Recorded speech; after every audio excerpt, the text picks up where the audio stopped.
দায়িত্ব আর কর্মের মাঝে হেরে যায় হাজারো ছেলের স্বপ্ন। একটা কথা কি ভাই, সকালবেলা ঘুম থেকে উঠছেন, ওই মুহূর্তে ফ্যামিলি থেকে বাপ বা মা কেউ আইসা কি কইছে আপনি গো যে সারাদিন কি করলি, খালি ঘুম আসার খাস, কোনো কাজ কাম করস না? এই কথাগুলোর মানে বুঝেন? আমি যে বলতাছি, যে পরিস্থিতির শিকার হয়েছে একমাত্র ওরাই বুঝে যে কথাগুলো কতটা কষ্টদায়ক। অথচ ফ্যামিলির মানুষগুলো কিন্তু জানে না যে শুধু আমি না, আমার মতো হাজার হাজার ছেলে আছে যারা নাকি আমার চেয়ে মানে নিজে গোছে বেশি স্বপ্ন দেখে গেলাম তার ফ্যামিলির নিয়ে।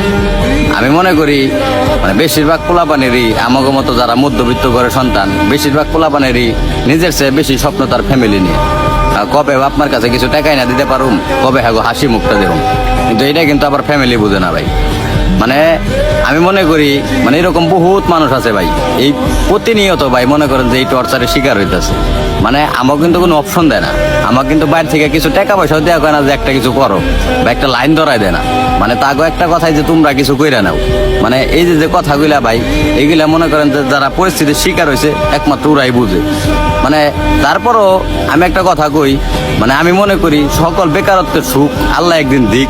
আর আমি মনে করি প্রত্যেক বাবা মার মুখে যেন আমাদের মতো যারা সন্তান আছে সবাই একদিন হাসি ফোটাক, আল্লাহ সবার মনের আশাগুলো পূরণ করুক।